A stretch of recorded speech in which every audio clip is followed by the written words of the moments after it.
Salam Indonesia, jumpa kembali bersama saya Moh Gunawan Abdillah di studio EZI TV.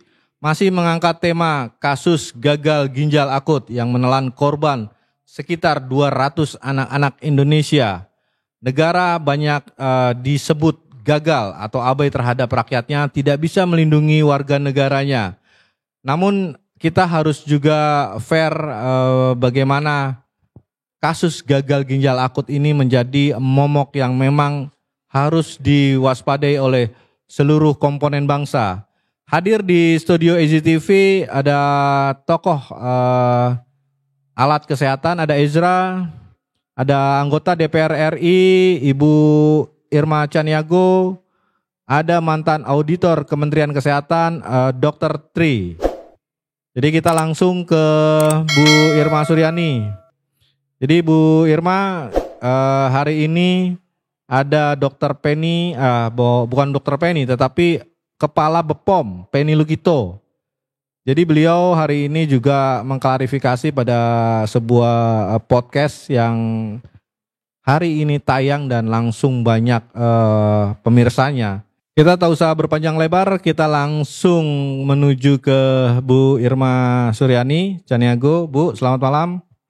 Jadi kita langsung bertanya mengenai Kepala BPOM Republik Indonesia Bu Penny Lukito yang hari ini termasuk bisa menjelaskan ke sebuah podcast sebut Deddy Kobuser yang banyak menyebutkan tentang bahwa pihak BPOM telah menjalankan standar yang berlaku dan tidak mau sebagai disebut pihak yang disalahkan. Jadi ada pembelaan di situ, Bu.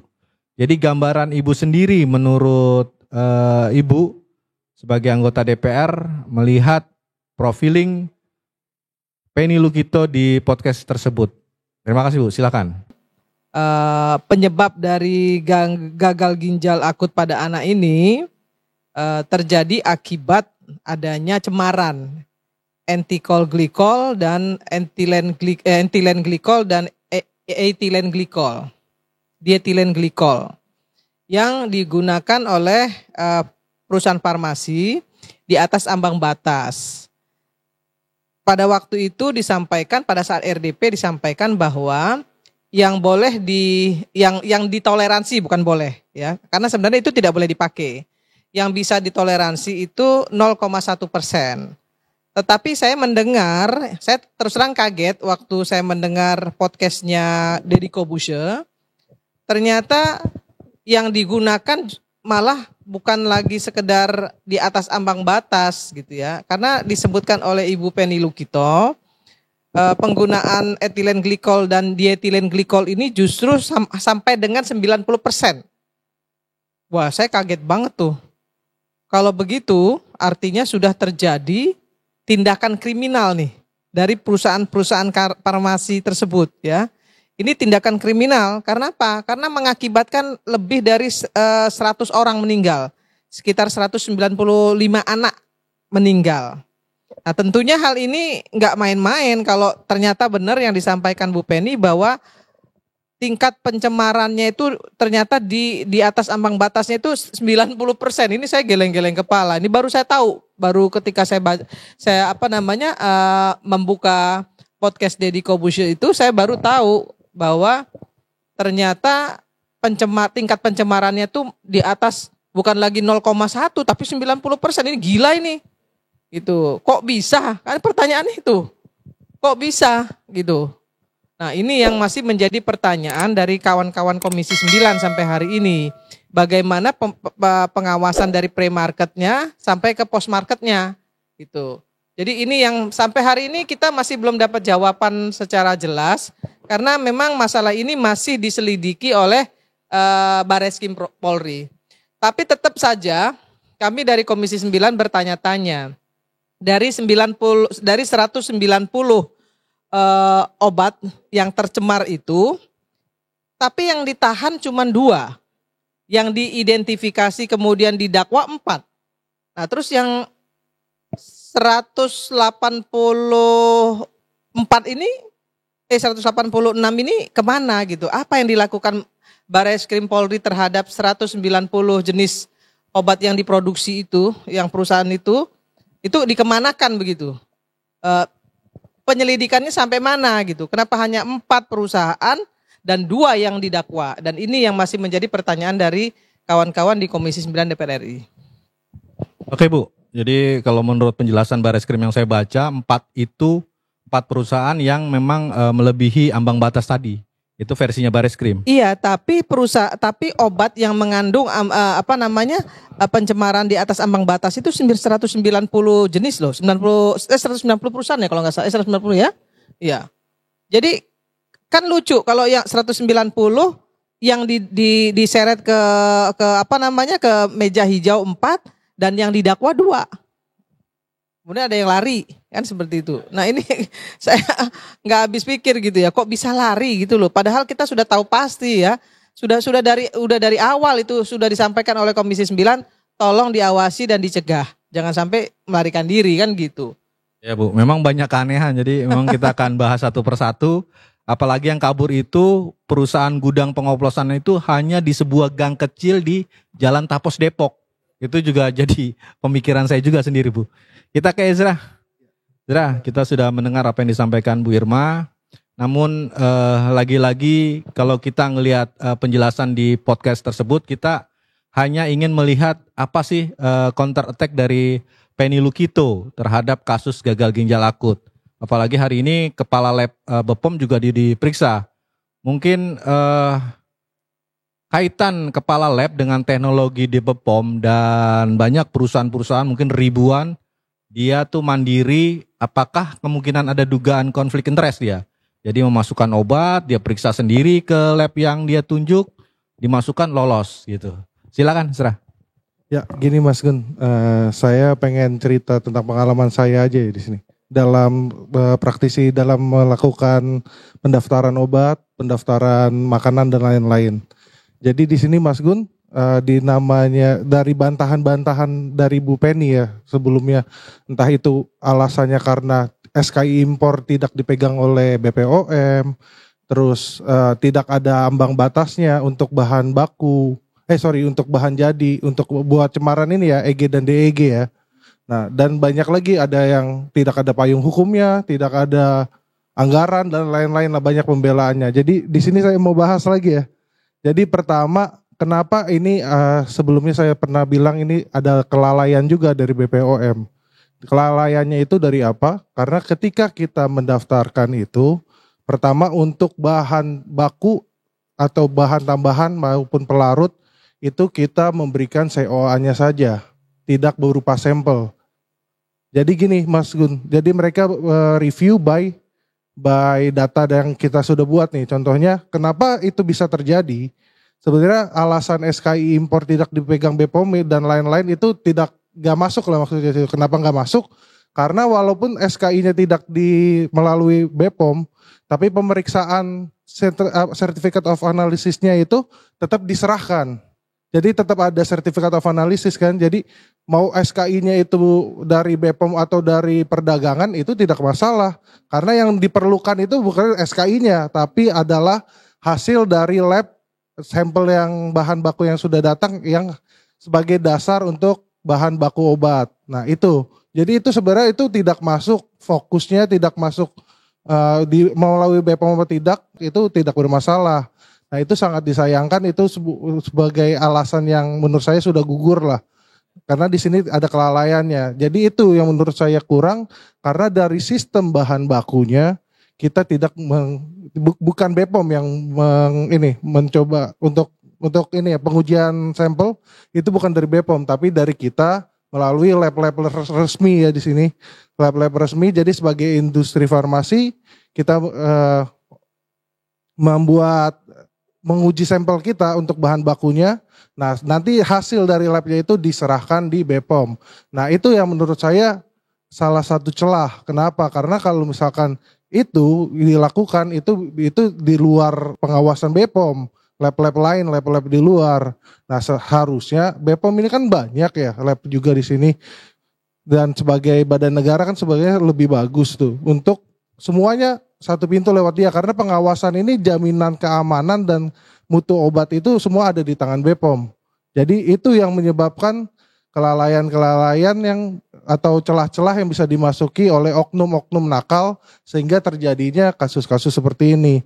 Dan memang perlu banyak reform dari BPOM juga untuk lebih baik ke depannya, karena ini celah-celah ini yang bisa diambil oleh semua oknum-oknum nakal untuk meraup keuntungan maupun memiliki kepentingan-kepentingan lain ya di sini, Mas Gun. Oke, Ezra, terima kasih. Ke Pak Dr. Tri, sebagai mantan ya, jadi mantan itu tahu selak-beluk, mungkin nanti bisa jadi masukan ke Bu Irma juga, apalagi Bu Penny juga bilang mengenai RUU tadi, obat dan makanan, Bu. Jadi mungkin bisa nanti Pak Dr. Tri sebagai pencerahan mengenai teknologi. Jadi sebenarnya ada apa sih dengan BPOM? Kenapa dia menyerahkan pengujian obat itu kepada pihak-pihak ketiga? Jadi kalau kita ngeliat podcast Bu Penny kan jelas bahwa memang kewalahan dia, ada ribuan, mungkin ada ratusan ribu yang masuk. Ya, jadi pihak-pihak distributor atau produsen obat dia ditekan pasar. Bu Penny juga ngomong seperti itu. Sebenarnya teknologi kita punya nggak sih untuk mempercepat seperti food and drug-nya Amerika? Silakan Pak Dokter. Ya, makasih. Pertanyaan menarik, apalagi ada kasus-kasus yang tadi ada pencemaran, isu pencemaran itu menarik juga. Apakah datanya itu benar? Ya, itu tidak. Saya khawatir dia meriksa, nah itu harus dibuktikan dulu. Sehingga ini mungkin jadi pengalian isu ya, pengalian isu yang ini. Itu harus dicek apakah istilah pencemaran itu untuk pengalian isu bahwa atau menyalahkan suatu pabrik itu benar atau tidak. Ini harus dicek lagi. Karena ini belum, kecuali dia udah punya data yang jelas ya. Hasil penggunaan teknologi apa dia mengatakan itu pencemaran. Ini harus disampaikan juga ya. Kembali lagi, itu harus disampaikan oleh penelitinya. Kalau juru bicara itu, ini yang saya khawatir terjadi suatu hal-hal yang berkata yang di luar dari hasil penelitian pencemaran itu. Nah, kembali lagi kepada permasalahan metodologi pemeriksaan. Nah, ini teknologinya sampai sekarang sebenarnya belum dikuasai oleh baik Kementerian Kesehatan maupun Balai POM, itu belum ada teknologi yang begitu cepat, mudah, dan itu kan butuh semacam pemikiran dari program Badan POM untuk melakukan bagaimana mengatasi produk-produk yang masuk ke Badan POM. Nah, ini kan butuh teknik. Nah, selama ini ya kebetulan saya melakukan pemeriksaan juga pernah bicara sama Badan POM ketika saya memeriksa vaksin, tentang kualitas vaksin, itu belum ada teknologinya yang baik. Ya. Dan standarnya pun belum begitu bagus. Nah, ini yang dicurigai ini adalah pedoman kinerja atau prosedur ini tidak ada. Tapi kalau ada kasus itu melonjak baru dibuat. Ini kelemahan-kelemahannya. Dan selama ini banyak pemeriksaan obat atau pemeriksaan pendaftaran yang obat-obat yang lain, pelengkapan alat kesehatan itu mengandalkan pemeriksaan yang berdasarkan standar yang dimiliki produsen untuk mendaftar. Ini yang kebanyakan terjadi. Jadi kalau Anda mau melakukan mengusulkan produk ini di pasar, ditanya mana standarnya, mana teknologinya, mana alatnya untuk meriksa. Lalu itu yang digunakan untuk meriksa kualitas dari produk yang akan dipasarkan. Ini permasalahan-permasalahan karena ketiadaan teknologi. Dan tidak ada yang berpikir bagaimana teknologi itu diambil dari. Ya di luar negeri jelas standarnya beda. Dia udah semacam program tersendiri mendeteksi apa-apa yang penting di suatu produk. Ya pakai spektrum dan sebagainya, dia tidak berdasarkan apa yang diusulkan oleh produsen untuk diedarkan. Ini permasalahan yang mendasar. Malah saking tidak adanya alat teknologi untuk meriksa itu, dia cuma mengandalkan mana lisensi atau sertifikat dari luar negeri yang diakui oleh badan di sana. Lalu itu yang dipakai, oke deh, lolos jadi surat izin edar. Ini yang sangat fatal di badan Balai POM, kemungkinan besar itu sangat berbahaya itu. Begitu juga di Kementerian Kesehatan. Nah, saya sering melakukan suatu pertanyaan-pertanyaan mendesak. Kenapa Anda menggunakan lisensi dari luar negeri? Kenapa Anda tidak punya alat? Nah, itu akhirnya kembali lagi, SDM kita tidak cukup. Nah, ini jawaban yang klasik. Anggaran tidak ada. Membeli alatnya nggak ada. Dan ini sebenarnya yang namanya pemerintah ya wajib mencari alat-alat yang praktis untuk melakukan suatu deteksi. Ya. Yang deteksi yang mudah. Dan kalau cuman mendatarkan obat yang jadi, itu salah juga. Ya bahan-bahan obatnya harus diperiksa juga. Karena kualitas bahan-bahan yang diimpor, itu dipertanyakan juga. Ya harus ada alat itu.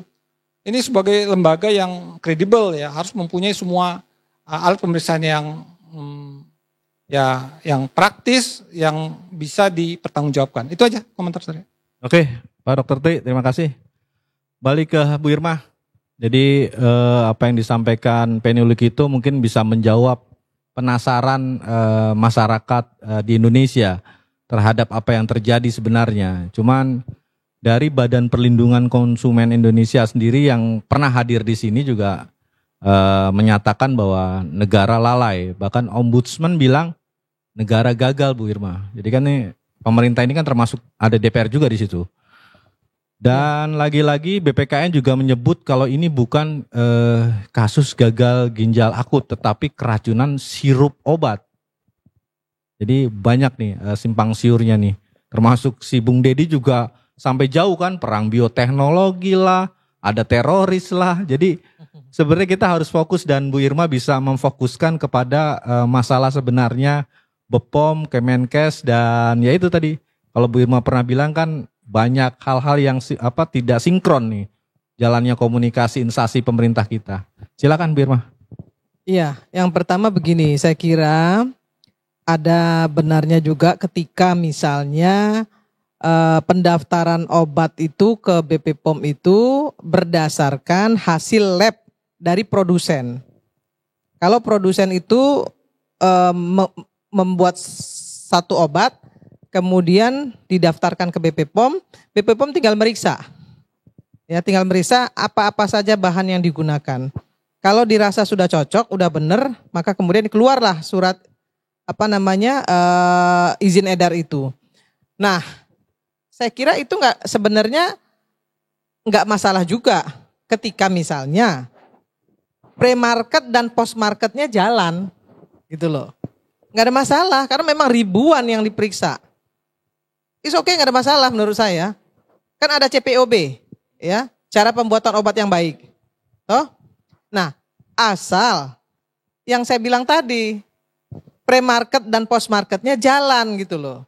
Nah, ini yang dicurigai, ya, yang dicurigai tidak jalan itu di pre-marketnya dan post-marketnya. Harus ada pengujian berkala, gitu. Itu yang harus dilakukan oleh BP POM. Nah, ini yang kita sedang gali. Di pre-marketnya bagaimana, di post-marketnya bagaimana, kan seperti itu. Kok bisa tiba-tiba sekarang bilang 90%, gila kan nih? Ini baru saya dengar nih dari podcast tadi. Baru saya tadi waktu saya mau ke sini saya baru tahu itu ada podcast itu. Nah, saya kaget juga kalau sampai 90% ini gila. Ini artinya benar-benar ada orang yang mau meracuni ya obat sirup ini gitu. Nah, ini yang memang harus segera pihak kepolisian nggak boleh main-main ini kalau sudah begini. Ini ada unsur kejahatan manusia nih. 90% loh. Ya. Kan dia normalnya 0,1, cemaran bukan pencemaran, tapi cemaran. Ya. Etilen glikol dan dietilen glikol. Nah, kalau 0,1 kalau misalnya naiknya 5% misalnya itu, saya masih bisa bilang oh ya naiknya sekitar sekian persen. Ini sampai 90% ini kan gila. Dan saya kira kalau ini yang terjadi, maka 190 produsen ya, yang menggunakan etilen glikol dan dietilen glikol itu semuanya harus ditangkap. Nggak ada urusan. Ya, dan nggak boleh lagi nih Bareskrim Polri main-main. Karena saya mendapat informasi juga dari teman-teman BP POM, setiap kali ada tangkapan gitu ya, tangkapan yang nakal, produsen yang nakal, kemudian diserahkan ke kepolisian, sanksinya itu lemah, sanksinya itu ringan, maka kemudian mereka jadi nggak ada efek jerahnya. Nah ini yang menjadi sebab sampai hari ini yang namanya tim dari tim intelijen ya kalau nggak salah di BP POM itu mandul. Karena mereka nggak bisa mengambil tindakan, mereka hanya bisa menggerebek, kemudian membawa hasil gerebekannya ke polisi, di polisi hengki-pengki, selesai urusan, makanya nggak pernah beres. Ya, makanya saya bilang jangan hengki-pengki deh, ini urusan nyawa manusia. Udah 190 loh yang meninggal, 195 loh yang meninggal. Jadi yang main-main. Ya. Ini yang saya bilang selalu saya bilang di DPR. Nah, saya juga mengingatkan kepada Kementerian Kesehatan, ya. Ini kan institusi pemerintah ini kadang-kadang ego sektoralnya itu bikin masalah nggak selesai. Menkes bilang apa, BP POM bilang apa. Selalu kontraproduktif. Makanya saya bilang, tolong dong koordinasi kalau mau ngomong, jangan asal jeplak. Ngomong itu, ngomong dulu nih, diskusi dulu kalau mau ngomong, jadi nggak satu ngomong A, satu ngomong B. Kemudian apa yang terjadi? Kontraproduktif. Yang kasihan siapa? Yang kasihan negara. Kalau ada orang-orang yang tidak kredibel. Gitu. Nah ini selalu saya sampaikan kepada pemerintah, CQ, menteri-menteri yang memang bertanggung jawab terkait masalah ini. Nah inilah yang menyebabkan semua jadi berantakan karena apa? Karena tidak ada komunikasi yang bagus antar institusi. Kita fokus ke Bu Penny ya, Bepom ya. Ya. Kan Ibu udah melihat 1 jam itu di podcast tersebut kan. Bisa profiling pertanyaan dan jawaban Bu Penny. Ya. Jadi yang masih menggelitik di saya pengakuan Bu Penny. Dia melakukan random untuk melakukan pengawasan itu setahun 1 kali, Bu. Itu yang saya bilang tadi, pre-market dan post-marketnya di mana? Ngomong-ngomong anggarannya berapa sih Bepom, Bu? Sepengetahuan Ibu? Anggaran besar, cukup kok anggarannya menurut saya. Untuk pengawasan sama... Besar, cukup. Dan mereka juga punya lab yang cukup canggih kok. Bukan nggak ada lab loh. Salah kalau ada yang bilang nggak tadi ada pengakuan lab. di podcast itu ada 28. Iya. Jadi saya terus terang ya, saya nggak sepakat dengan ada yang mengatakan ini kegagalan negara, bukan negara yang gagal, oknum. Ombudsman, Bu, yang ngomong itu, Bu. Ya, menurut saya itu juga berlebihan, oknumnya. Nah, maka kemudian oknum ini harus bertanggung jawab gitu loh. Iya kan? Kalau memang betul bahwa perusahaan farmasi kita ini banyak yang nakal, seperti yang disampaikan Bu Penny di DPR, hanya 15% dari perusahaan farmasi itu yang bagus. Artinya 85% brengsek. Kan gitu. Itu paparan Bu Penny loh di DPR. Saya bilang 85% sikat aja. Cabut itu anunya. Apa surat izinnya? Cabut izinnya, nggak boleh mereka nggak boleh lagi berusaha. Ya kan? Kenapa? Karena ini menyangkut nyawa manusia, obat-obatan ini nggak boleh. Kalau cuma 15%, biarkan 15% itu aja yang boleh punya izin edar. Yang boleh berproduksi. Yang 85% yang brengsek ini buang aja. Kenapa takut? Kan itu pertanyaannya. Dan kalau memang mereka brengsek, yang 85% ini sebagai institusi yang membawahi kesehatan, kefarmasian, Kementerian Kesehatan harus memberikan guidance dong, gitu, memberikan supporting kepada mereka, ya kan? Gimana nih CPOB kalian gitu loh? Ajak ngobrol juga nih perusahaan-perusahaan farmasi nih, kumpulin misalnya 3 bulan sekali ngobrol. Itu. Kemudian cek. Tapi Ibu pernah nggak mendatangi lab-lab BPOM itu sendiri Bu selama menjabat dari anggota DPR, jadi anggota DPR? Kita nggak sampai ke situ, kita nggak lihat labnya. Kita nggak pernah lihat labnya, tapi kalau lab di daerah-daerah kita lihat. Kalau lab di pusat saya belum pernah. Tapi mungkin kawan-kawan Komisi 9 pernah. Tapi kalau lab di kabupaten-kabupaten kota, di provinsi-provinsi, saya lihat. Dan kita cek semua. Memang bagus. Gak ada masalah kok. Nanti akan menarik ya Dokter Tri ini masalah spek tadi. Oke Bu. Kalau saya lihat labnya gak ada masalah. Gak ada masalah. Dan anggaran untuk cek lab itu juga bagus. Ya, di setiap provinsi ada juga mobil labnya juga ada. Sebenarnya kalau bicara soal SDM enggak juga. Berapa lama sih ngecek itu kalau memang peralatannya ada kok. Itu tadi yang saya bilang tadi di pre-market dan post-marketnya itu menurut saya. Tapi itu Bu yang Irma percaya bahwa SDM BPOM saat ini mumpuni. Artinya orang-orang yang tepat yang duduk di situ. Artinya memiliki bidang keilmuan di bidang BPOM itu sendiri. Oh iya, saya kira harus tepat dan harus percaya kita.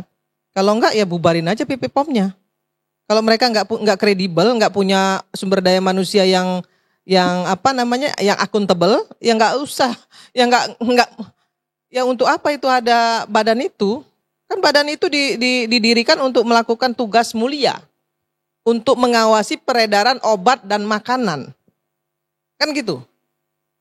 Tentu harus di dalamnya adalah orang-orang yang expert di bidang itu. Ini kan masalahnya, saya sih selalu bilang oknum. Terus saya pernah juga loh ditanya, terus gimana Bu Irma? Copot nggak Bu Penny? Copot nggak Menkes? Saya bilang, itu hak prerogatif Presiden. Presiden yang harus turun tangan. Ya kan, kalau soal copot-mencopot itu bukan urusan DPR. Nah kami hanya mengatakan kepada pemerintah, ini benerin dong gitu loh. Ini nggak bener nih, tolong benerin. Kalau saya sih nggak ada urusan gitu ya. Yang memang yang nggak bener nih ya harus dibenerin gitu ya. Perusahaan farmasi yang nakal-nakal, cabut-cabutin aja izin edarnya, nggak usah boleh berusaha mereka. Kenapa takut? Kalau takut artinya ada hengki-pengki di situ. Itu aja urusannya, selesai kan? Ada apa ya Bu? Iya. Kita ke sini dulu ya, karena ini menyangkut tadi SDM, spek lab gitu. Pak Dokter Tri, jadi kita nyambung nih ke Bu Irma. Jadi Bu Irma tadi udah membuka bahwa DPR percaya bahwa orang-orang yang duduk di BPOM adalah orang-orang yang expert, ahlinya, dan memang bisa dipercaya sampai saat ini. Buktinya Bulu Kito 6 tahun dipertahankan Pak Presiden Jokowi. Artinya dia orang mumpuni, duduk sebagai seorang kepala BPOM. Tapi kalau melihat tiba-tiba ada kepanikan. Sorry. Saya nggak bilang Bu Penny loh. Jangan salah. Oh, ini saya BPOM, bilang, keseluruhan BPOM. Saya bilang sumber daya manusia yang di BPOM. Saya bilang. Tapi kalau Bu Penny sendiri Bu? Kalau itu saya no comment. Oh, no comment. Oke. Ya, saya bilang itu urusan presiden. Siap. Karena beliau itu ditaruh di sana atas perintah presiden. Kan BPOM itu langsung di bawah presiden. Ya. Gitu loh. Tapi yang saya bilang tadi adalah sumber daya manusia SDM yang ada di sana, gitu ya. Saya kira siap. Itu saya tahu persis lah, mereka kredibel kok. Nah, hanya saja kalau terjadi kasus seperti ini, artinya ada oknum-oknum yang nggak beres nih kerjanya. Kalau nggak beres kerjanya, ya memang harus dilihat oleh Barreskrim Polri. Nah, seperti tadi kan Anda bilang bahwa ada SDM di lab ya, di lab BPOM yang diperiksa. Ya memang harus diperiksa. Kepala labnya harus diperiksa. Kemudian harus dicek lagi nih. Ya kan prosedur pre-marketnya seperti apa. Ya. Post-marketnya seperti apa, harus dilihat lagi. Sehingga tata kelola pendistribusian obat, izin edar dan lain sebagainya, ya itu juga harus dicek gitu. Sehingga tidak terulang lagi nanti kejadian-kejadian seperti ini. Dan itu yang sudah dilakukan oleh Komisi 9. Bahkan kami kalau saja positioning yang meninggal itu bertambah, kami membentuk panja. Supaya apa? Supaya lebih clear lagi pemeriksaan kami terhadap tata kelola obat-obatan. Nah, karena ternyata yang meninggal itu sudah tidak ada lagi yang meninggal dan kematian juga sudah menurun, maka kemudian panjanya berubah nama, bukan panja gagal ginjal akut, tapi panja tata kelola obat. Oke, Bu. Itu yang kami lakukan di DPR RI. Oke, kita ke Dr. Tri. SDM, lab. Jadi sebagai seorang mantan auditor, jadi kan melihat kan, Kemenkes juga kemungkinan punya lab-lab kecil lah ya, nggak sebesar BPOM kan. Jadi melihat fenomena yang saat ini masih dipercaya bahwa lab BPOM itu canggih gitu. Jadi termasuk juga SDM di bawah Bu Penny itu juga orang yang mumpuni, expert di bidangnya. Silakan Pak Dokter.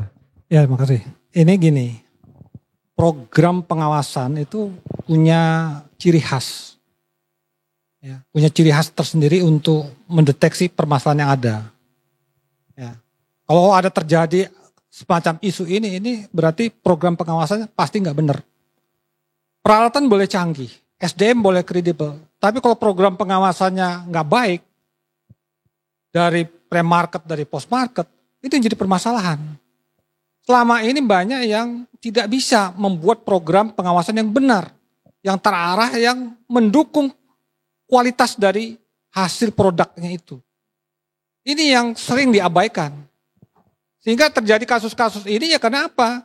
Program pengawasan di pre-market, post-market ini bermasalah. Salah satu sistem kontrol yang dibentuk adalah yang bisa akuntabel. Dan ini harus membutuhkan sebuah planning yang benar, perencanaan yang kuat sekali dalam pengawasan. Saya mengerti banyak orang di Kementerian Kesehatan, pengalaman saya, itu banyak alat-alat canggih semua.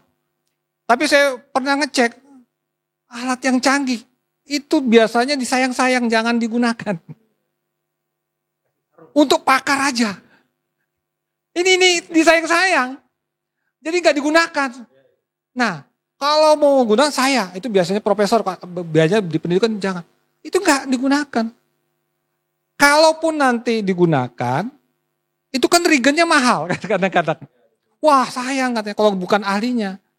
Jadi memang banyak, perangkat-perangkat yang canggih banyak. Tapi pengguna program pengawasannya bagaimana gitu. Kalau ada kecolongan seperti ini berurutan, itu berarti program pengawasannya benar. Ini ada miss. Nah, kalau di dalam ilmu kita sistem pengendaliannya nggak baik. Ya, SPIP, sistem pengendalian internal pemerintahnya nggak baik. Ya ini yang harus dilihat kecolongan besar isu ini. Nah sekarang gini aja, ini masalah ada kontaminasi, pencemaran. Nah bagaimana health investigasinya terkait dengan obat? Benarkah ini karena memang pencemaran? Jadi gini Pak. Gimana ini? Ini harus dikejar. Jadi gini Pak, saya potong sedikit ya Pak ya.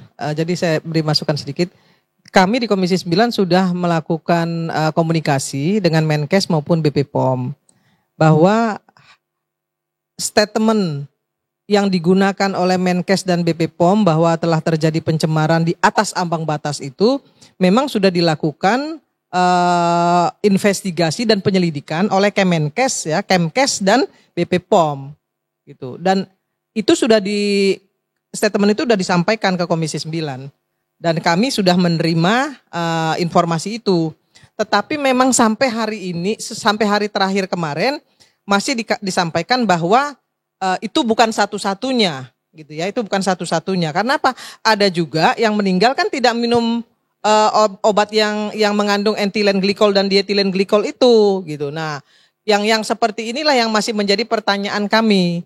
Nah, maka saya sampaikan Mas sama Bu Penny, sama Kemenkes juga. Tolong cari betul sebabnya apa, kemudian baru beli obatnya gitu loh. Jangan ujuk-ujuk beli obat padahal. Tapi nanti ada yang menarik dari belum selesai gitu. Dari Pak Dokter Tri nih, ya. Bu. Jadi sebenarnya isu gagal ginjal ini kalau menurut Dokter Tri suruh maju nih si peneliti yang menyebut gagal ginjal akut. Silakan Dok. Ya gini ya. peneliti ini kan kembali lagi isu peneliti ini yang harus dikejar. Kenapa dihubungkan sama obat-obatan? Yang tentu mana ke pemeriksaan juga mungkin nggak berkualitas. Nah, ini penelitinya apa? Mengapa isu ini? Kemungkinan yang penelitinya ini kan udah tahu ada kelemahan dalam pengawasan di obat-obatan.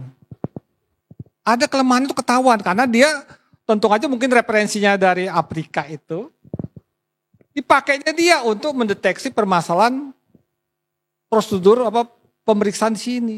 Itu diisukan. Lalu kebetulan sekali memang ada kasus gagal ginjal. Padahal perlu diketahui semua perangkatan penanganan gagal itu banyak. Hemodialisa itu banyak semua.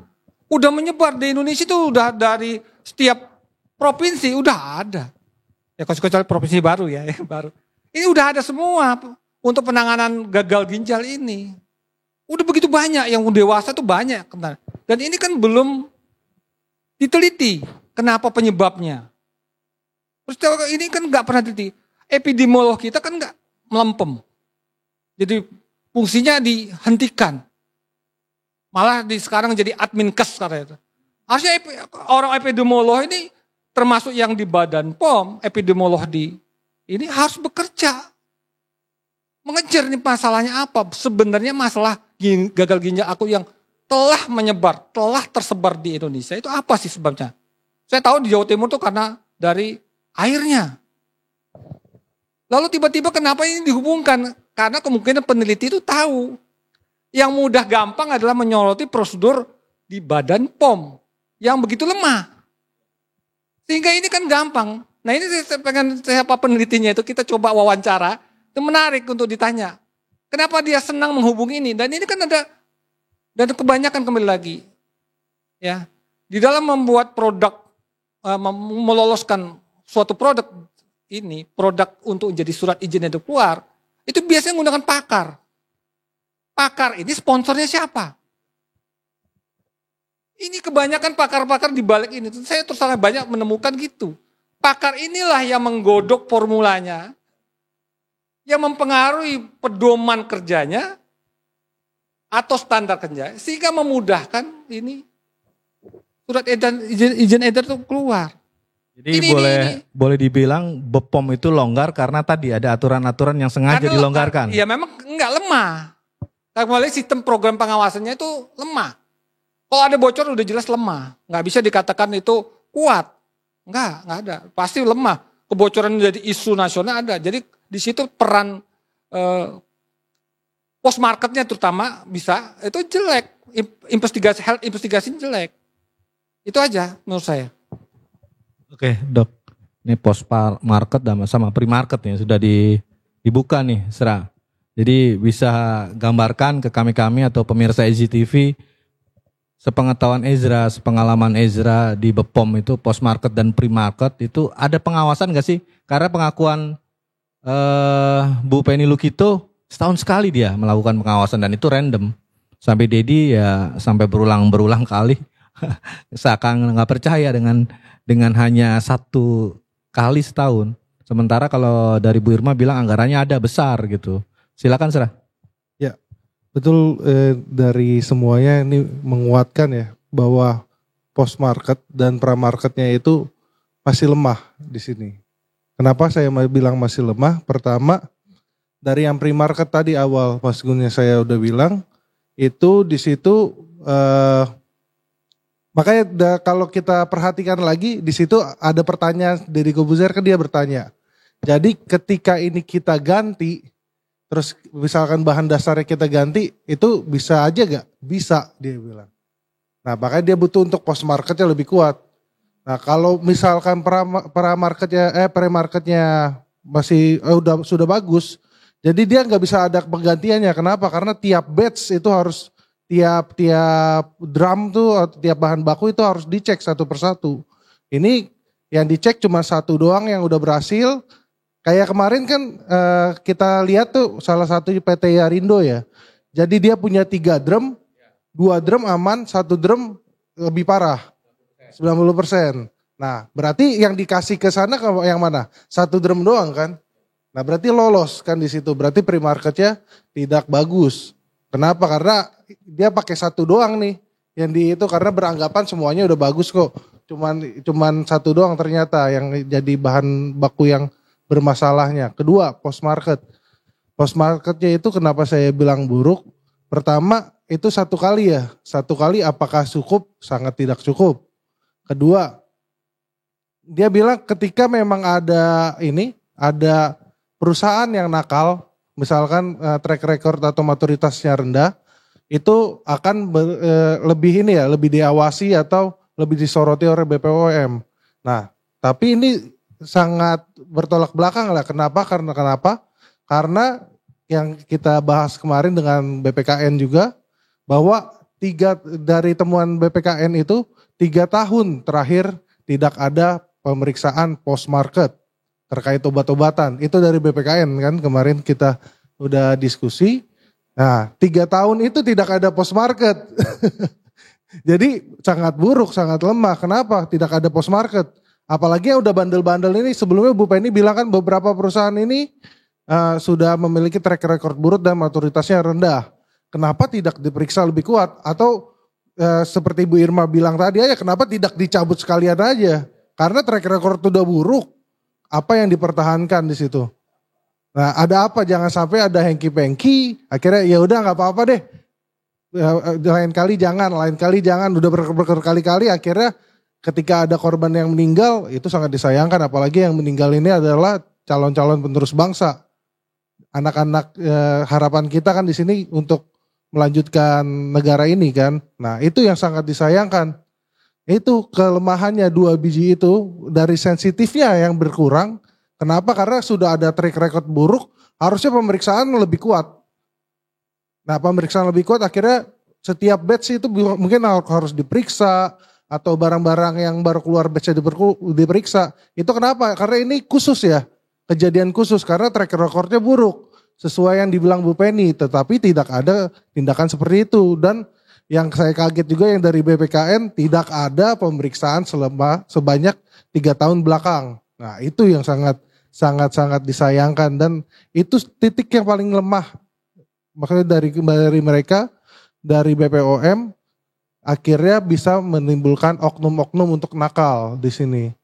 Jadi itu bisa celah-celahnya. Nah itu yang menurut saya dari kegagalan post market dan pre marketnya ya, Mas Gun.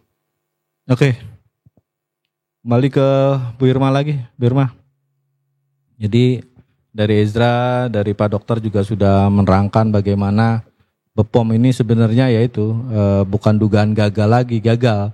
Jadi masuk di podcast itu seperti menerangkan tadi.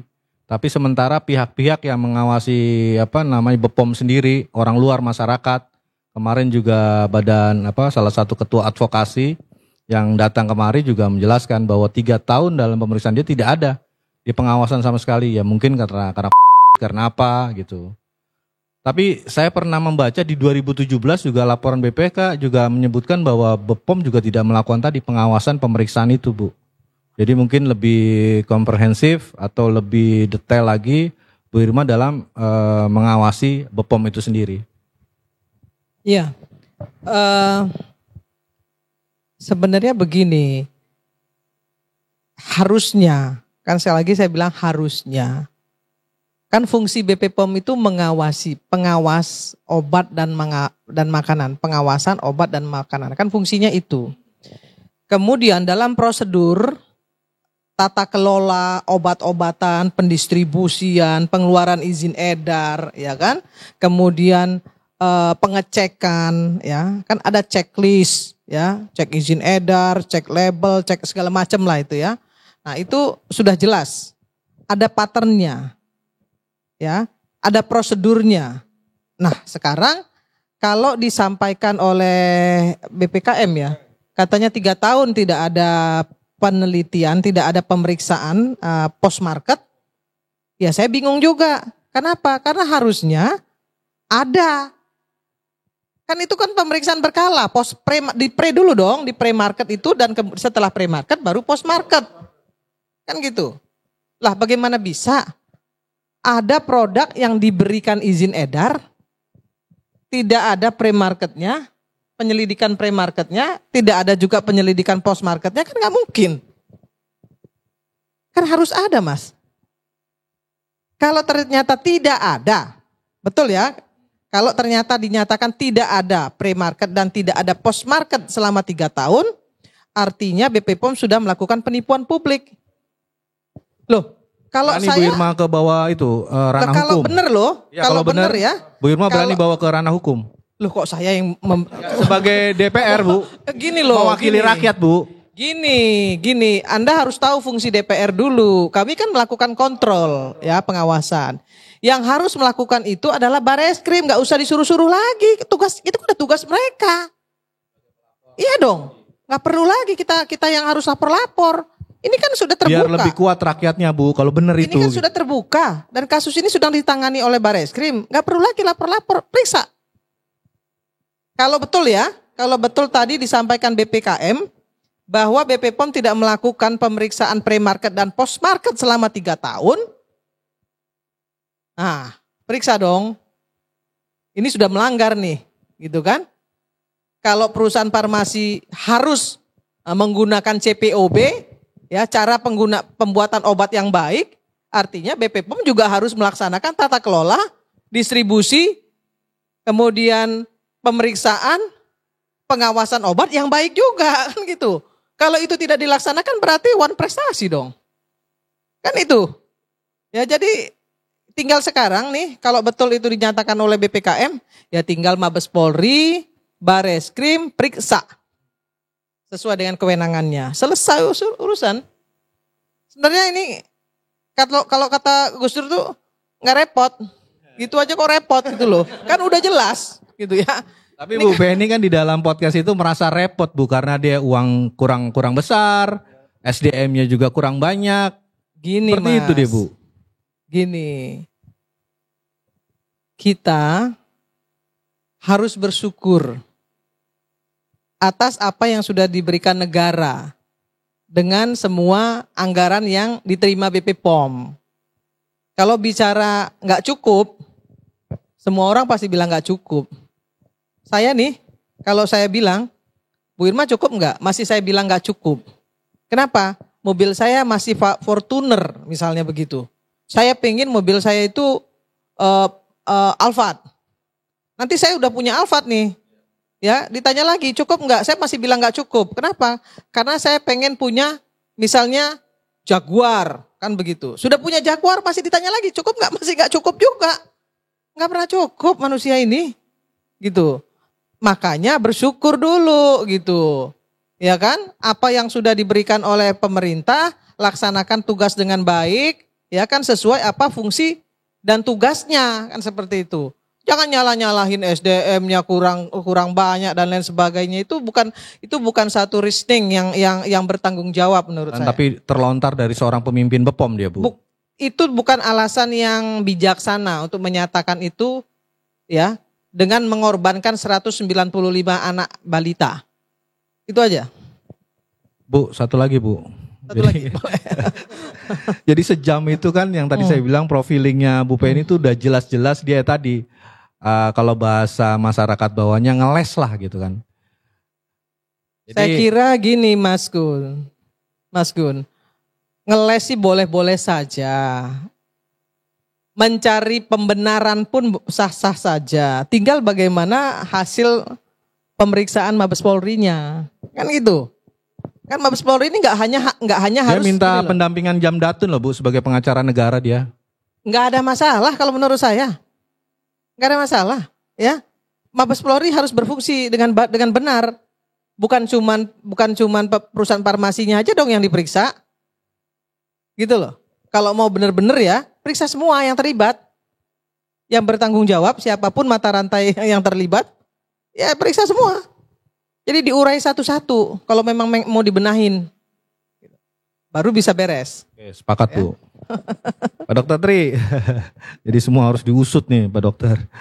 Jadi sebagai mantan auditor, Pak Dokter mungkin kan pemisahan BPOM ke Kemenkes kan tahun 2003 tuh ya, ada keputusan ya Pak, zamannya Pak Sampurno kalau nggak salah itu. Jadi saya juga baca itu bagaimana pemisahan itu terjadi karena pada zaman itu ngetrennya narkotika, ya kan? Jadi memang ada fungsi-fungsi Pak Sampurno. Saya ngelihat beberapa bukunya, kebetulan juga pernah nih yang hadir nih yang nyusun buku tentang akhirnya Pak Sampurno bisa memisahkan dari Kemenkes tuh salah satu penulis untuk penguatan jurnal pemisahan itu ada nih Pak Iskandar Sitorus kemarin itu. Jadi kalau saya lihat ini pemisahan dan tiba-tiba juga ada dorongan masyarakat untuk kembalikan lagi, itu jadi pro kontra sendiri. Sementara sudah dipisahkan aja masih banyak orang, tadi di podcast juga mau ngomong kecolongan juga agak ketahan itu si Dedi. Jadi gimana nih seharusnya nih melihat hal seperti ini? Ya, ini kembali lagi ya. Sebenarnya sebelum nanti saya lagi ini. Yang jelas kalau terkait dengan program pengawasan, ya ini yang paling kelihatan. Sebenarnya apa, karena pengawasan ini banyak meriksa. Dulu, sebelum sampai pengawasan, SOP BPOM sampai saat ini sudah benar atau belum sih Bu, Pak, menurut pandangan saya belum Pak bisa, mantan auditor nih? Belum bisa mengatakan itu. Yang jelas gini ya. Ini kan permasalahannya kan pengawas. Pengawas ini kalau dia itu harusnya banyak terjun ke masyarakat, ke produsen. Harus meriksa di prosedur itu apa. Baik pre maupun post. Ya tinggal ditanya aja si produsen yang sekarang bermasalah itu diperiksa Balai POM, Badan POM berapa kali. Ini udah kelihatan nanti apakah mereka benar-benar meriksa rutin tidak. Atau memang nggak pernah meriksa sama sekali. Kemungkinan besar. Kemungkinan mereka nggak pernah secara rutin diperiksa. Harusnya program pembinaan peninjauan ini pengawasannya harus terus berlangsung. Nah anggarannya berapa? Ini anggarannya nggak terfokus ke arah sana sebenarnya. Kemungkinan. Mungkin selalu pengen labnya yang kuat aja tapi labnya nanti nggak dipakai. Ini kemungkinan besar. Ini kebiasaan pengawas, ada program, kebanyakan program pengadaan barang dan jasa saja. Itu yang dibesarin, tapi program pengawasannya itu diperkecil yang ke lapangan. Ini kemungkinan besar. Nah, itu yang saya berharap sebenarnya ke lapangannya itu jauh lebih besar untuk meninjau sehingga kualitas itu terkontrol betul. Ini yang harus dilakukan oleh Badan POM. Itu kita bisa lihat anggarannya ke arah sana nggak, indikatornya ke sana nggak. Nah, kemudian tentang pemisahan ini ya memang karena dulu seingat saya masalah narkotika, jadi dia minta berpisah dengan kemungkinan itu. Sekarang narkotika udah ke BNN. Nah, kalau saya bagusnya diintegrasi karena Kemenkes lagi Badan POM ini. Karena nggak cocok karena Kemenkes antara Kemenkes Direktur Farmasi sama Alkes sama Badan POM itu harusnya bisa berkolaborasi. Sehingga anggaran pun bisa besar. Dan fungsi pengawasannya pun bisa terfokus itu. Betul-betul. Tapi kalau dipisah ini kemudian kan agak repot. Memang independen sih, kadang-kadang independen. Tapi kan fungsi Direktur Parmalkes sekarang cenderung ke arah pengadaan barang dan jasa aja.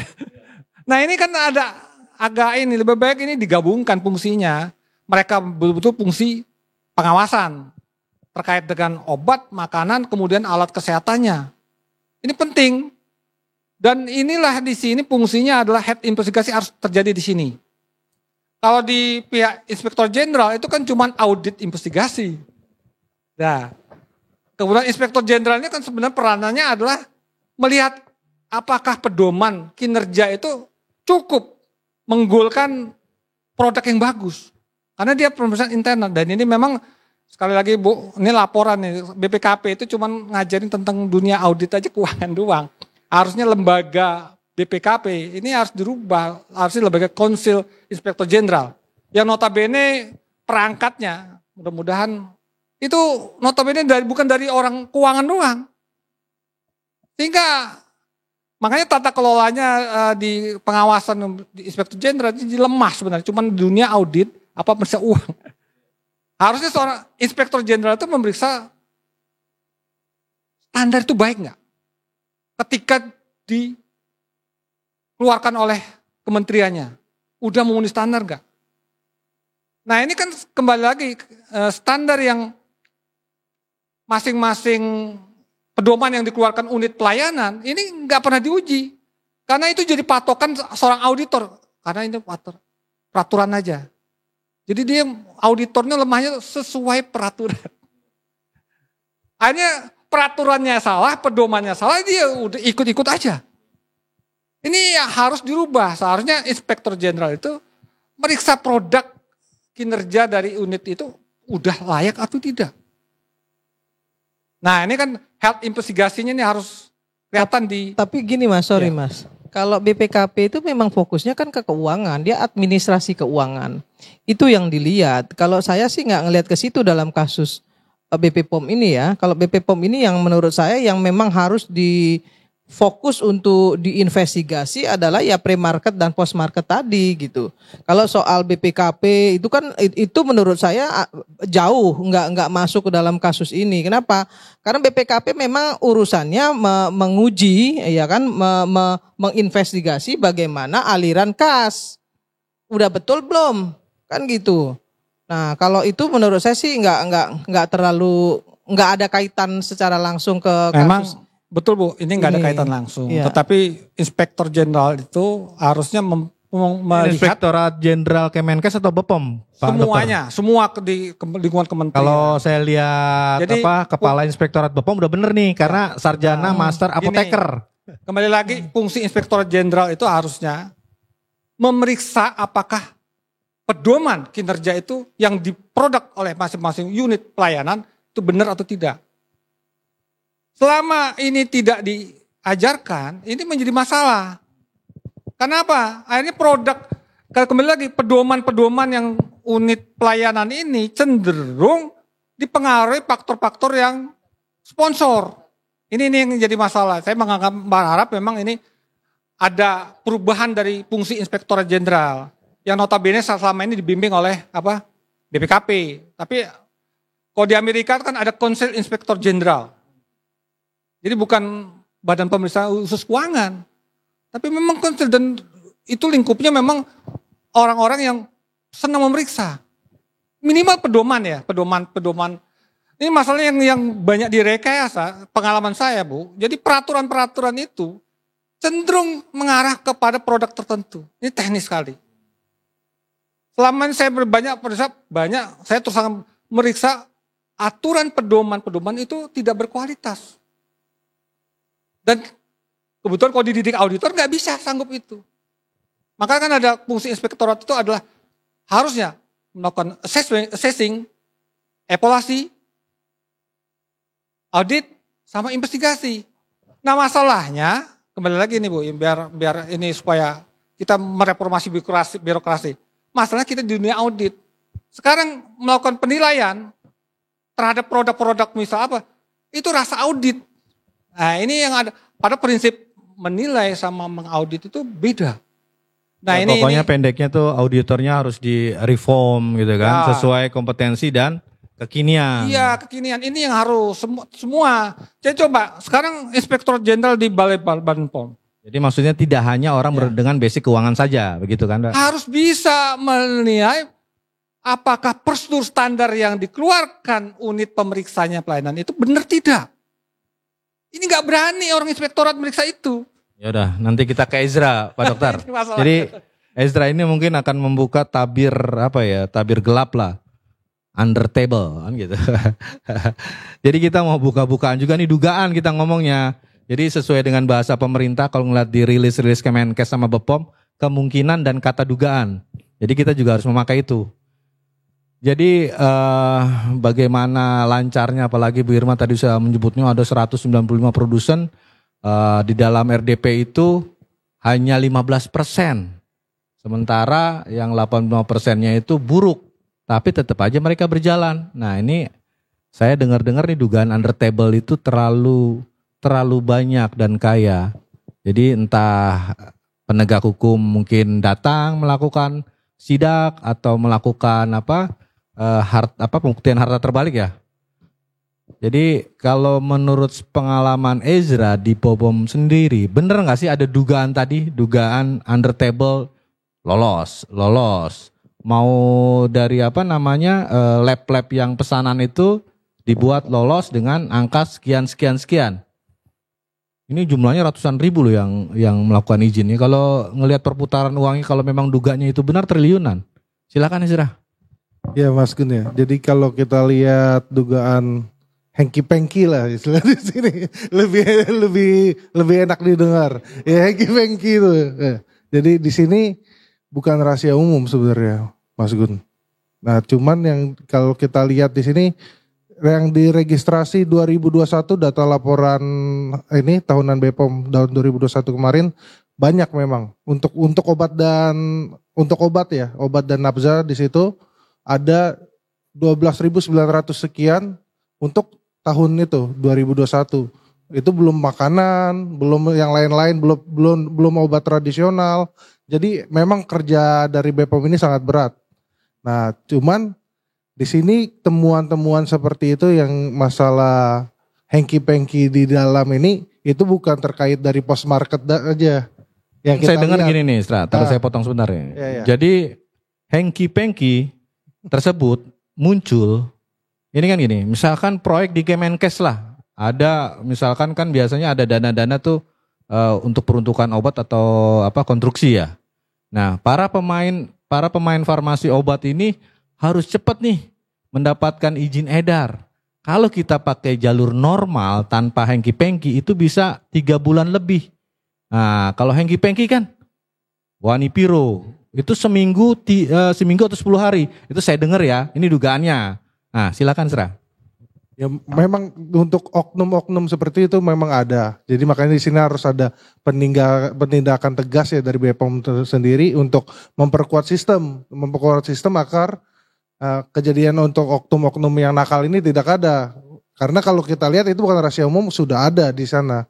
Jadi memang banyak juga dari teman-teman dari farmasi atau teman-teman lainnya dan ketika mau daftar BPOM itu ada.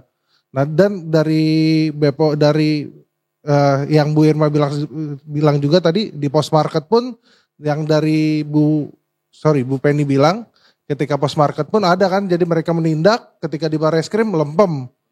Nah itu jadi dua macam itu dari post market dan dari pre-marketnya, dua-duanya harus saling bersinergi baik BPOM maupun dari Barreskrim maupun kepolisian ya di sini.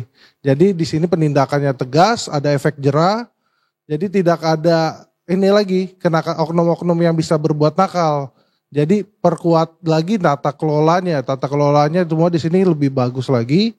Kenapa? Karena yang saya bilang tadi ini semua permasalahan dari post market dan pre market.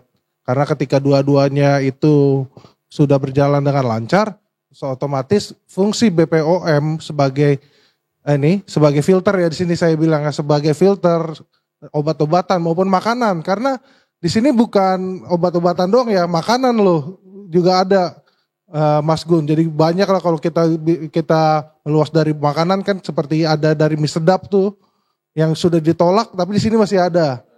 Ya kan, mie sedap yang ditolak Taiwan, Singapura, Malaysia, Hong Kong. Nah, di sini apakah ada investigasi dari BPOM terkait ada masalah seperti itu? Nah, mungkin itu yang harus diperhatikan lagi dari BPOM agar untuk lebih awas lah dan lebih sensitif terkait masalah-masalah yang ada di mereka, yang sudah ada di mereka. Jadi kalau misalkan mereka ada kesensitifan terhadap suatu isu, baik kayak contohnya suatu isu lah, ketika track recordnya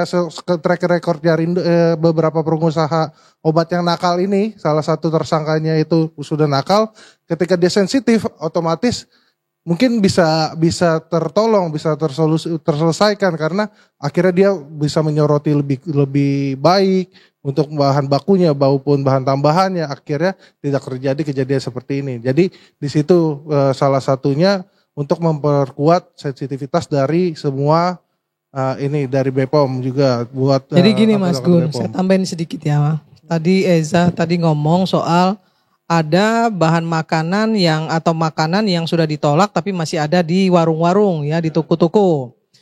Inilah yang saya bilang tadi, komunikasi antar departemen, antar lembaga di pemerintahan itu tidak bagus, koordinasinya nggak bagus. Kan sebenarnya kalau barang-barang itu bisa ada di toko-toko, itu enggak cuman BP POM yang bertanggung jawab, tapi pihak kepolisian juga bertanggung jawab, imigrasi juga bertanggung jawab. Ya kan, bea cukai juga bertanggung jawab karena barang itu bisa masuk dari luar kan melewati darat, laut, udara. Kan bea cukai ada di sana. Kan gitu. Bukan imigrasi, bea cukai ada di sana. Kan artinya ini bisa lolos. Nah, jadi komunikasi, Mas Gun, yang penting itu komunikasi dan koordinasi antar lembaga. Sehingga barang-barang yang harusnya nggak masuk, yang memang nggak bisa masuk. Kalau itu nggak bisa dikontrol sama BP POM seluruhnya gitu ya. Karena ada fungsi-fungsi yang harus juga dilakukan oleh kepolisian, oleh bea cukai gitu. Itu juga harus bertanggung jawab juga di situ. Gitu. Makanya saya bilang komunikasi antar lembaga ya, komunikasi antar lembaga, koordinasi antar lembaga itu yang lemah. Itu Mas Gun. Terima kasih Bu Irma. Mungkin ada tambahan dari Reza? Tambahannya betul. Kedua baru saya mau masuk juga tentang farmakovigilan ya. Farmakovigilan yang saya mungkin kalau dari penjelasan singkatnya itu adalah pelaporan ketika ada efek samping obat itu baik dari pihak industri farmasi maupun pihak Kementerian Kesehatan di sini yang berhak ya, maksudnya kayak lebih ke aparatur kesehatan yang bisa melaporkan akhirnya ke BPOM bahwa ada indikasi obat-obat yang mungkin memiliki efek samping yang buruk atau seperti masalah-masalah lainnya. Nah itu yang diperlukan lagi. Nah kalau khusus yang itu maksudnya saya seperti ini Bu Irma. Jadi kan ada ini isu penarikan kembali ya, penarikan barang di luar negeri terhadap satu brand di sini sudah ditarik nih. Jadi mereka nolak tuh dari Hong Kong. Jadi ini produsen asal Indonesia nih Bu Irma. Jadi dia menarik barangnya lagi, menarik dari Hong Kong, Taiwan, Singapura, Malaysia dia tarik. Nah maksudnya di sini yang saya tanyakan apakah ada BPOM itu memeriksa kembali.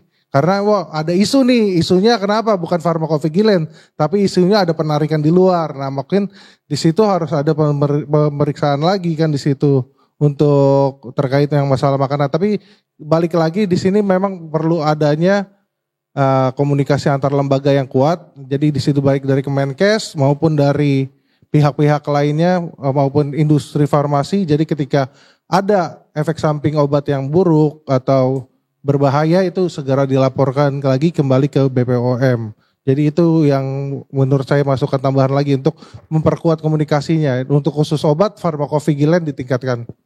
Oke, udah mau 1 jam ini. Bu Irma, udah gak terasa 1 jam nih. Tapi kita mungkin butuh tadi, karena suara Bu Irma adalah suara wakil rakyat yang harus didengar. Presiden pun harus dengar Bu Irma, apalagi menterinya, apalagi BPOM. Harus bisa mendengar apa yang Bu Irma mungkin akan sampaikan kepada Menteri Kesehatan Budi Gunadi Sadikin, Kepala BPOM Penny Lukito.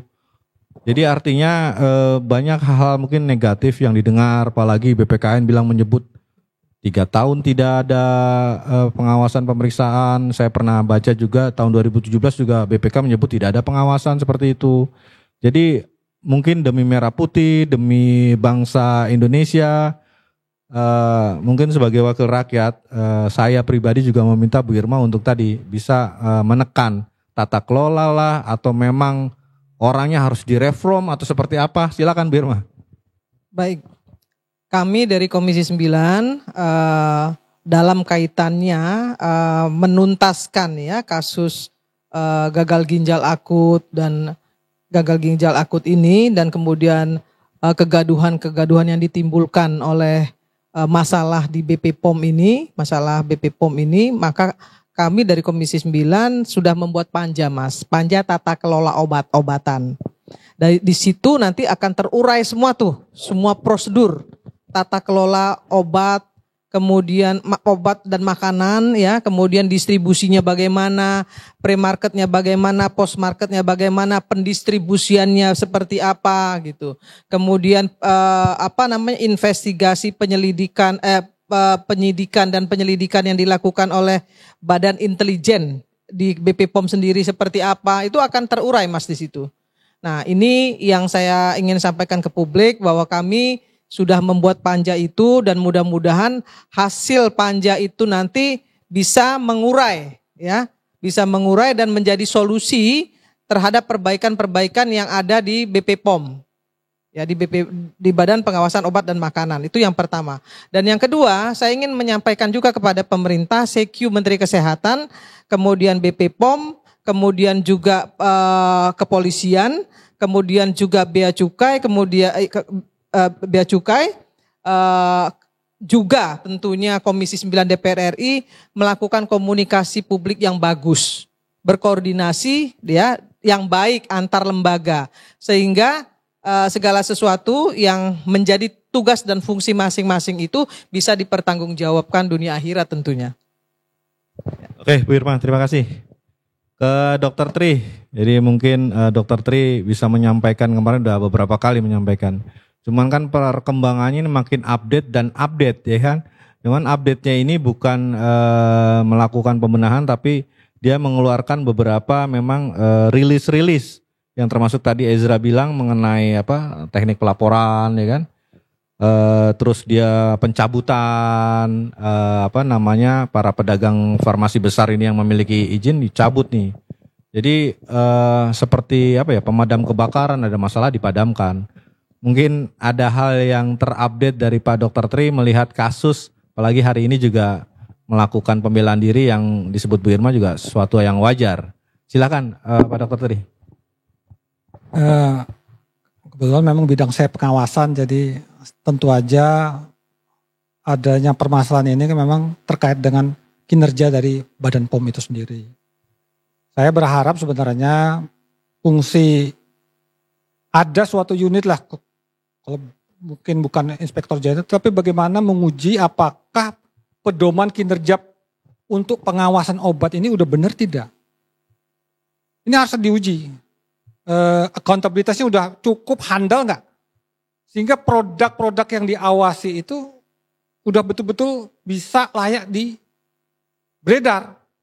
Nah ini yang layak dan bisa dipantau. Harusnya ada unit. Kalau saya berharap memang fungsi inspektorat untuk menguji pedoman kinerja ini layak tidak goal. Sehingga hasil produk pengawasan atas produk-produk itu bisa terkendali dan terpantau dengan baik. Nah selama ini saya yakin ini tidak ada yang memantau, menguji pedoman kerja. Karena pedoman kerja inilah yang kadang-kadang membuat mengarah pada suatu hal-hal yang atau punya lubang-lubang untuk berbuat yang di luar sistem. Ini yang saya lihat ditemukan karena banyak peraturan-peraturan, ya terutama saya lama di Kemenkes, jadi itu cenderung pada suatu membela ke suatu kebijakan tertentu. Nah, ini yang saya berharap sebenarnya ini yang harus diawasi. Sehingga nanti hasil-hasil dari kerja dari pemerintah atau dalam hal ini Badan POM atau Kementerian Kesehatan itu betul-betul bisa diandalkan, punya kualitas.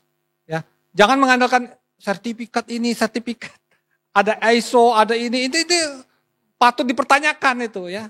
Tapi kita lah yang menguji apakah ini mempunyai akuntabilitas tinggi, tidak. Harus diuji. Jadi bukan diaudit ya, diuji. Jadi di-assess apakah pedoman-pedoman kerjanya udah baik atau tidak dan bisa menghasilkan. Lalu dihubungi anggaran nih, masalah anggaran. Nah fokus anggarannya udah cocok nggak? Kadang-kadang kan suatu anggaran pengawasan itu diperkecil. Ya, dibandingkan dengan jumlah anggaran. Sehingga orang pengawasan itu nggak pernah bergerak. Hanya di dalam aja, anggaran itu perkecil. Kelihatannya besar, tapi yang besar ternyata kegiatan-kegiatan yang belanja modal. Ini yang paling besar, tetapi kegiatan pengawasannya kecil. Jadi kalau pengawas itu biasanya ke lapangan. Dan hampir semua banyak kementerian yang saya lihat, anggaran pengawasan itu kecil. Ya, tapi banyak menggelontorkan yang belanja modal. Harusnya pengawasan ini khusus untuk pelayanan publik itu lebih continuous dan memang ya mereka kerjanya ngawasin. Nah kalau anggarannya kecil, ya disitulah segala sesuatu bisa memungkinkan. Nah saya berharap anggaran pengawasan itu besar tetapi Ya kalau belanja modalnya Mbak, kalau misalnya ada belanja modal apa yang lain-lain laboratorium bagus ya silakan. Tetapi pengawasan ini sekian persen dari kegiatan belanja yang lain. Ini jadi saya berharap jadi pengawas-pengawas tuh senang untuk melakukan perjalanan agar dia puas juga. Karena memang tugasnya memang cuma jalan. Kalau pengawas itu pasti jalan dan memeriksa. Nah kalau nggak ada, itu aja. Oke, terima kasih Dr. Tri. Ezra, jadi kalau ngeliat epicentrum kasus gagal ginjal akut kan di Jakarta nih kan. Ada sekitar 80 kalau nggak salah itu anak yang korban meninggalnya kan. Cuman kalau saya ngelihat dari beberapa informasi itu RSUD di Jakarta juga tidak memiliki itu ya alat cuci darah ya. Hemodialisa itu ya. Ya mungkin closing statementnya gitu biar Bapak Presiden atau Gubernur PJ bisa mendengar bahwa jangan hanya RSCM tapi RSUD atau puskesmas di DKI Jakarta juga harus bisa tadi memiliki alat-alat itu agar anak-anak kita bisa yang terkena itu langsung cepat tertolong. Kalau kita ngelihat di lantai 2 RSCM tuh penuh kan gitu. Silakan Serah. Ya Mas Gun ya, kalau untuk hemodialisa ya, untuk di seluruh Indonesia itu sudah banyak. Karena kalau hemodialisa sedikit itu pasien-pasien yang sakit ginjal gimana? Karena dia tiap minggu harus ada loh. Apalagi kalau yang semakin tinggi itu pokoknya semakin berat semakin tinggi frekuensinya. Jadi bisa yang 4 kali seminggu. Nah tapi mungkin di sini kemarin kan itu karena rujukannya itu lebih banyak memang di RSCM. Jadi karena di situ pemerintah ingin fokus untuk penelitian apa sih sebenarnya. Jadi pengecekannya mungkin bukan hemodialisanya Mas Gun, tapi lebih pengecekan lebih lanjut ya di sini terkait karena ini masalah yang tiba-tiba mengagetkan. Tapi kalau hemodialisa itu sudah banyak. Karena saya udah lama juga udah main Alkes juga sebagai praktisi alat kesehatan. Ya di situ hemodialisa sudah tercukupi. Cuman memang beberapa daerah di Indonesia. Kalau Jakarta mah sudah sangat cukup Mas Gun. Jadi gitu sudah sangat banyak. Cuman mungkin di daerah-daerah luar memang masih belum terjangkau. Ya. Jadi itu. Tapi yang kalau dari closing statement dari saya itu pertama itu terkait penguatan tetap dari pre-market dan post-market karena inti permasalahannya sebenarnya di situ. Ketika post-market dan pre-market itu kuat dan semuanya itu diawasi dan dijalankan dengan benar tanpa ada hengki-pengki di belakangnya, itu saya jamin 100% mau obat maupun yang dibilang obat dari luar itu masuk, mau serangan bioterorisme dan lain-lain semua sudah terfilter. Karena kenapa? Pre-market dan post-market sudah kuat. Jadi filter itu benar-benar rapat di situ. Jadi sangat disayangkan di sini harus adanya reformasi dari pre-market dan post-market. Dan kedua untuk yang dibilang itu untuk payung hukum ya mungkin di sini ada Bu Irma juga kan. Jadi terkait undang-undang yang mengatur BPOM yang belum keluar juga di situ ya. Nah, yang sebagai alasannya dari Bu Penny sebelumnya kan karena mereka dibilang tidak ada payung hukum yang mengatur dari BPOM. Ya, karena tidak ada mungkin RUU-nya sudah lagi diproses ya di sini. Cuman belum ada undang-undang yang terkait BPOM tersebut. Nah, yang kedua itu meningkatkan evaluasi lagi di BPOM tentang sensitivitasnya dan memeriksa lagi di situ apakah ada oknum-oknum yang nakal yang melakukan hengki-pengki di luarnya itu akhirnya bisa menjadi kecolongan itu harus langsung kasih tindakan tegas saja.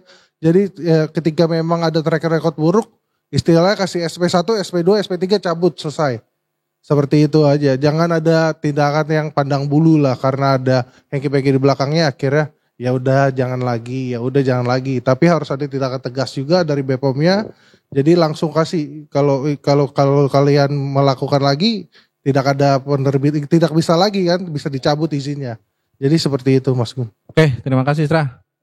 Bu Irma, terima kasih. Semoga bisa menjadi pencerahan nih buat bangsa ini. Dr. Tri juga, Ezra. Demikian pemirsa EZTV, bincang-bincang kita dengan tokoh-tokoh kesehatan yang mungkin bisa berguna dan bisa menjadi masukan untuk khusus Kepala BPOM Bu Penny Lukito, Kepala Kementerian Kesehatan Bapak Menteri Budi Gunadi Sadikin. Semoga juga bisa mendengar apa yang disampaikan Dr. Tri, Bu Irma dan Ezra, bagaimana negara kita butuh satu kesatuan yang kuat. Bagaimana negara kita itu harus bisa melindungi rakyatnya. Jangan sampai pihak-pihak lain yang mengkritisi bahwa negara kita disebut gagal, negara kita lalai, negara kita abai, tidak melindungi rakyatnya. Bahkan ratusan anak-anak ini harus bisa menjadi berkaca kepada negara kita bahwa kita masih belum bisa melindungi, butuh kekuatan bersama, jangan sampai kita disetir oleh yang namanya uang dan meloloskan barang-barang yang memang harusnya tidak beredar, ini beredar.